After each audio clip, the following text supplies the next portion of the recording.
Hello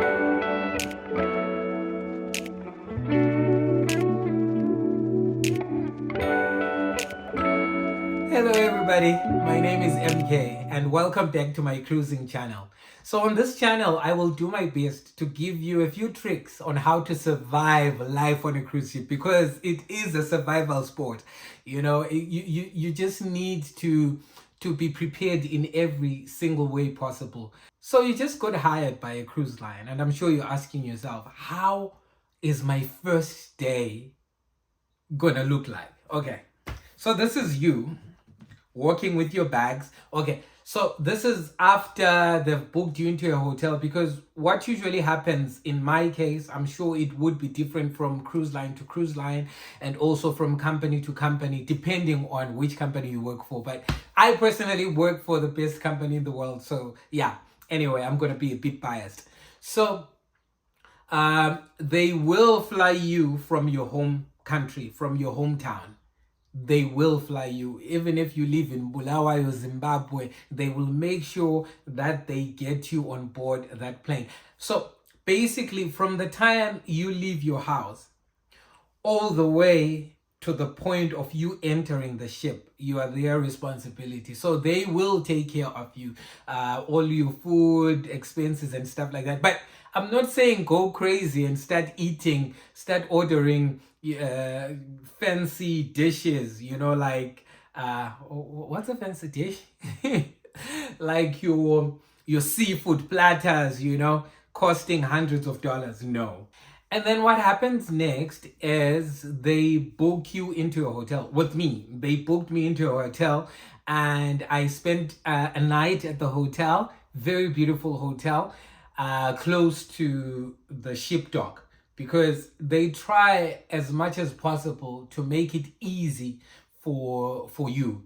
They want you to be as close to the pier as possible. And I'm sure you're asking yourself, what does this guy mean by pier? That was me on my first day. I got the message to say you're supposed to be at pier, I think it was pier, was it pier 4 or pier 3? And I'm like, wow, I don't even know what a pier is. Like, I come from Zimbabwe, y'all. And in Zimbabwe, not to undermine anybody's intelligence here, I know there's a lot of you who are going to be coming for me. But, you know, we are a landlocked country. So we don't do docks. We don't do piers. We don't do those things. It's only, you know, in other countries. But anyway, be that as it may, I had to first of all Google. Google should be your best friend. Google everything you don't know. You will find many definitions of words you thought were not there on Google. You will find them. Like, just a simple Google search before you ask anybody could save you a lot of embarrassment. So I Googled the word pier. Okay. So it's where the ship docks. Okay, duh. That should have been obvious to begin with. The beauty about it is, if you do your research well ahead of time, it will make life so much easier for you when that time comes. And I actually searched on my Google Maps to see exactly how long it would take me to get there. Would I need a cab to get there? Can I walk to get there? So that would help you in turn, you know, in terms of organizing your time in the morning, what time you wake up. If you're one of those that wake up and work out in the morning, you know how to session your, is session the word? You know how to plan well ahead of time. Sometimes we try to use these fancy words, but they fail us. So anyway, I did that all in advance. So by the time the morning of my onboarding came, I was ready. My clothes were packed and everything was ready. I knew what time I needed to check out of the hotel, which was, well, I needed to leave the hotel by 7 in the morning because the pier was, according to my maps, the pier was like 5 minutes away. But I decided to leave the hotel at exactly 7 o'clock, giving myself 30 minutes for any eventuality. I'm that kind of a person who works on, I don't like being late. If I'm going to get fired for something, it's not going to be associated with me being late, showing up late for anything. I'm one of those people who believe that on time is late. If you arrive 5 minutes early, then you're on time. 15 minutes early, then you're really, really, really on time. So that's me. I was pushing my bags and I had overpacked. Guys, please do not overpack. My goodness. Do not overpack. If there's anything I can beg you to do is not to overpack. Do not overpack. You probably won't be needing as much of that stuff that you packed in there as you thought you would. You don't need much stuff, especially for roles on board that involve wearing uniforms. You'll find that you are always in your uniform, or you are always in your snackly clothes when you're in your cabin, of course. Cabin being room. Yeah. But anyway, don't be worried about all this ship lingo. You get used to it. Within the first week, you're okay. So, rewind back to day one. So, you will push your bags, walk into a room. You're by the pier, right? You will walk into a room. It's like a hall. They usually use a hall because there's quite a number of people joining the ship, and similarly quite a number of people leaving the ship. Because how a ship works is that it's an ecosystem where whenever people sign in, an equal number of people would need to sign off. So they will not call you to board a ship before they offload somebody. So you're going there to replace somebody. I need you to think of it that way. You're going there to replace somebody. So you will walk into that room and wait for the guys who are being, what's the word? There's a word they use. Wait for the guys who are going on vacation, the guys who are leaving the ship. Wait for them to go, and then you will be processed. So there, your passport will be taken. It's no longer your property for the duration of your contract. I guess it's just a policy with cruise lines. Well, I don't want to be quoted on this, but as far as I know, the cruise line will hold on to your passport because you are in their care, basically. And I'm sure you're asking yourself, then if they've got my passport, how do I go ashore? Like when we are docked at a certain port, maybe we're in Jamaica, Falmouth, Jamaica, and I want to go and have some fun. Would I need my passport by immigration? Luckily, you will not need your passport for the duration of your contract. Wherever the ship docks, as long as you belong to a country or you are a national of a country that is allowed to be in that country, because they do have certain restrictions. And at the time of filming this video, I know there's a restriction that has been placed on Zimbabweans. It's all over the internet. So this is not just me being a rumor monger. It's all over the internet. Maybe it's because of certain brothers and sisters who have absconded. And by absconded, I mean they've jumped ship. They dock in maybe Halifax, Canada, and they're like, I don't want to go back on board. I'm just going to stay here and let the ship leave me and let everybody be worried about me and my safety and my health and my well-being. I'm just going to be selfish like that and jump ship. So it's so sad when people decide to do that, because it's got a cascading effect on everybody else from that particular country. And I remember during my previous contract that there's certain countries where I was not allowed to disembark. I was not allowed to disembark. I was not allowed to get off the ship at all.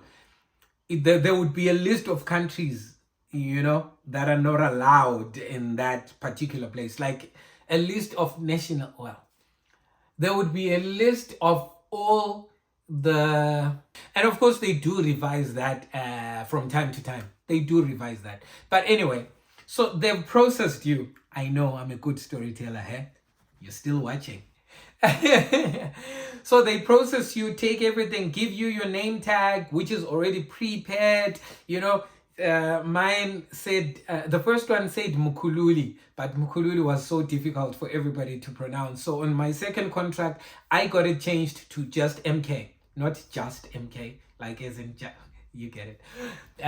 So I got it changed to MK, which made it simpler for guests to remember me, because when you're on a cruise ship, you want to be remembered, especially depending on the kind of role that you do on a cruise ship. My role involves a lot of guest interaction. So you want a guest to be able to identify you by name, to be like, oh yeah, I remember MK. MK helped me get to the bathroom. MK helped me find the bathroom when I was getting lost. I almost peed myself, but luckily MK was there to save the day.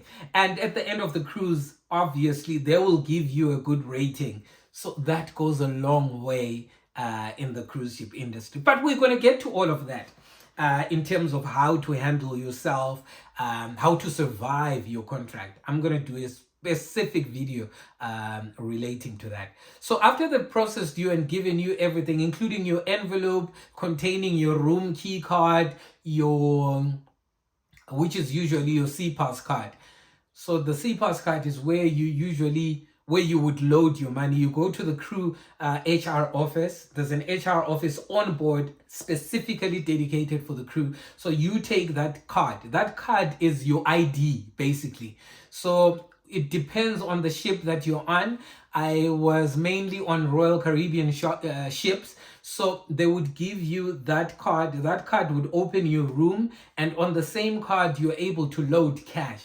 And with that cash, you're able to transact on board. If you need to buy anything from the crew slop chest, which is the crew vendor, like where they sell all your snacks, toiletries, and stuff like that. There is a shop like that on board, by the way, where you don't necessarily need to get off the ship to get certain necessities. They will make sure that those are available at a price cheaper, of course, because you are a crew member. So even when you're buying stuff from a lot of the onboard shops, you will find that you get a certain discount depending on your cruise line, of course.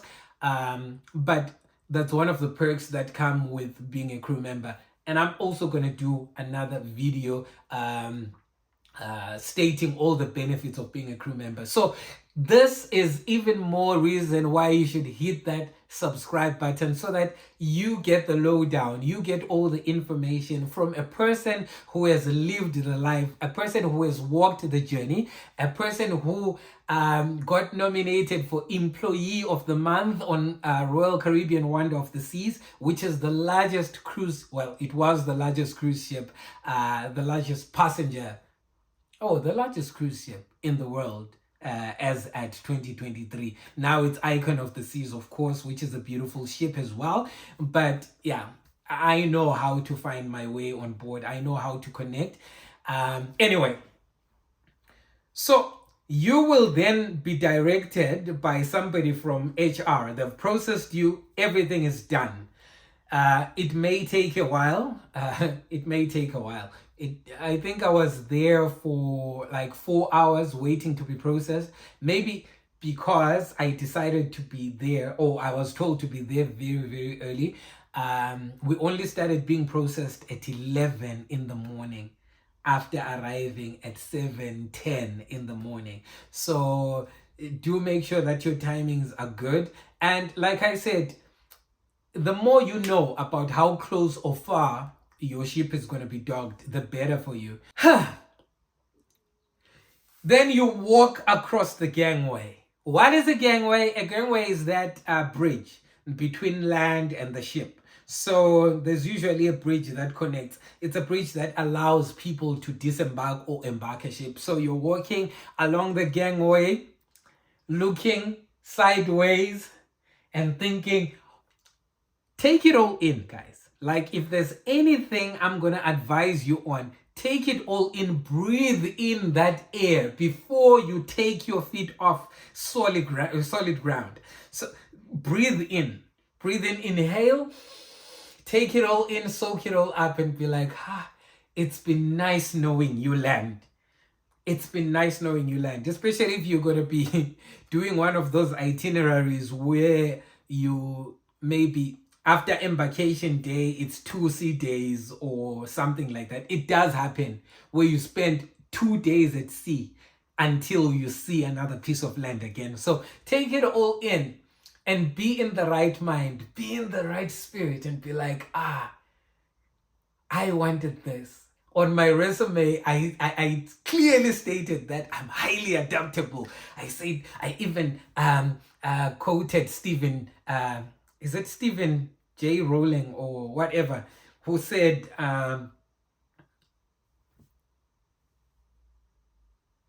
intelligence is the ability to adapt. So you're the one who said you are highly adaptable. So take it in and put that in mind. Be in the right state of mind. Walk into the ship. You will be mesmerized. Like, it's so huge. I know the ship will look huge when you're standing outside and looking at it. But when you get inside, when you're actually inside, you will realize that you're basically entering a moving hotel. No lie. Thousands of guests. Like on Wonder of the Seas, we had upwards of 7,000 guests. 7,000 guests with upwards of 2,000 crew members. Wow. So, and then there's people who are like, oh, what happens when I can't make friends on board? Surely, from 2,000 crew members, you can't tell me you can fail to make a friend there. The beauty about a cruise ship is you can make friends from anywhere across the world, as long as your mind is open.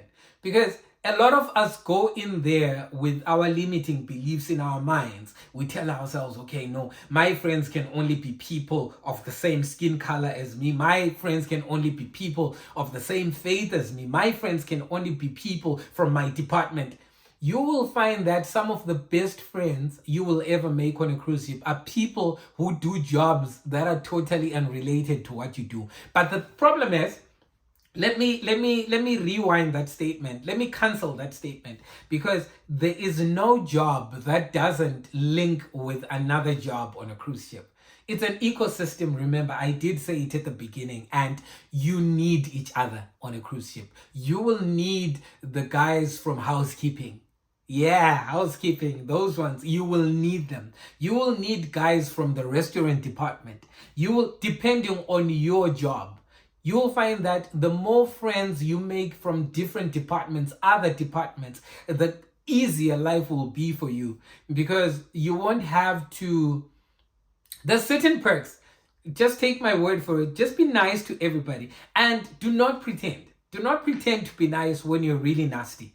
Be nice when you want to be nice. Just be nice. Just be nice. Make that decision to say, I'm going to be nice to everybody. I'm going to greet everybody on the I-95. The I-95 being the little route, the little road in the middle of the crew area where everybody moves. Like, that's where it's the busiest street on a cruise ship. It's the street you will use going, well, let me not say street. It's a passage, but it's big. The widest one in the crew area. It's where you will need to move when you're going to your room, when you're going to the crew laundry, when you're going to the crew mess where people eat, where the crew members eat. So yeah, greet everybody there and just be nice, be kind to everybody, and don't expect a lot of people to have chit chat with you. Don't be easily offended. To be like, no, I greeted them, and when I stopped to ask how things were going at home, they just ignored me. People are going through a lot. People are going through a lot with work. People are going through a lot with their emotions, with their loved ones back home. They are fighting with their loved ones. They are busy trying to send money to their loved ones, and they are missing home. So just a greeting should be enough, even a nod. Just a nod of the head, like an acknowledgement, then it's done. And then there are times, I remember there was a time when I was so upset. I was so upset that a person I thought was my friend ignored me on the I-95. I greeted them, And they stared at me and didn't even greet back. And until I did the same thing to somebody else, I was like, wow. And I had no idea because I was so consumed with targets. I was so consumed with my work. I was like, oh my goodness. I just spent a couple of weeks mad at somebody for not greeting me when it wasn't really their fault. So people are going through stuff, and don't be quick to assume that anybody who doesn't greet you does not like you. That's a very bad mentality. So that's your first day on board. And depending on which department you're in as well, but more than likely you will be met by your supervisor, who will then show you 3 very vital places that you need to know on your first day. Because I know that maybe you might be like me. I was thinking that on day 1, I'm just going to get on board the ship, get shown around, taken on a tour to say, okay, this is where we usually come to sit and calm down and have our drinks in the middle of the day, enjoy the beautiful sun as the ship sails into the sunset.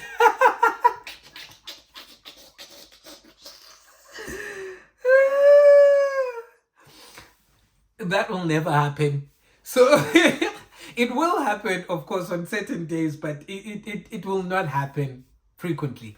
You'll find that in a 6-month contract, you will get maybe a couple of those days. Let me not say a number, because it all depends on how you manage your time as well. The first place is your room.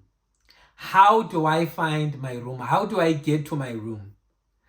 If you can get to your room, you're okay. From the I-95. Remember, I did tell you that the I-95 is a passage that it just connects you to any place in the ship. So you need to find your room. Of course, it took me a couple of weeks to be able to get to my room without getting lost a couple of times. You will get lost, especially on a mega ship. You will get lost. Number 2 is the laundry area, the crew laundry, because as soon as you board, you will need to quickly unpack. Not unpack everything, you'll just need to unpack that uniform you're going to be using for your shift, because you start working then. Like the moment you set foot on the ship, you are at work. You are at work. So I remember we boarded at around 11:30, and then I was told that, okay, so this is your room, this is the crew laundry area, this is the crew mess where you find food. And oh yeah, it's actually 4 places. The 4th place is where you're working. So I needed to be at work within an hour, like from boarding to being at my workstation within an hour. That's what I needed to do. It's doable. So I quickly dashed into my room, unpacked a few items that I would have needed for that particular shift. And then from there, I dashed to the crew laundry. By the grace of God, I don't know how I managed to find it. Well, I did get lost, but the thing is, if you are a people person, you won't be embarrassed asking where something is. Like, that's one other piece of advice that is crucial on a cruise ship. Do not be afraid to ask. Do not be afraid to ask. You can ask the first person and they are busy, like they are literally running behind time, and they won't be able to help you. But don't let that get you down. Ask the second person.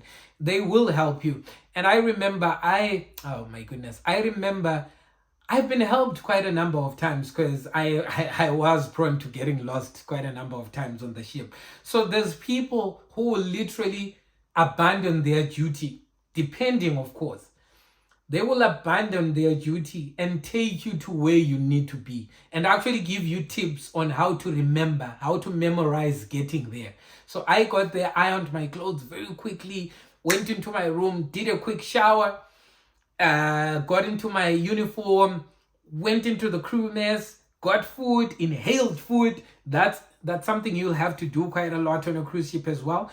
You will be working on a schedule, and you will need to master the art of inhaling food.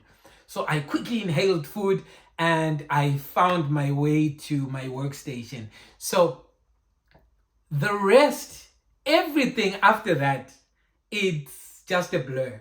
So finally, when you have survived your day one on board, do not think that's the end of it.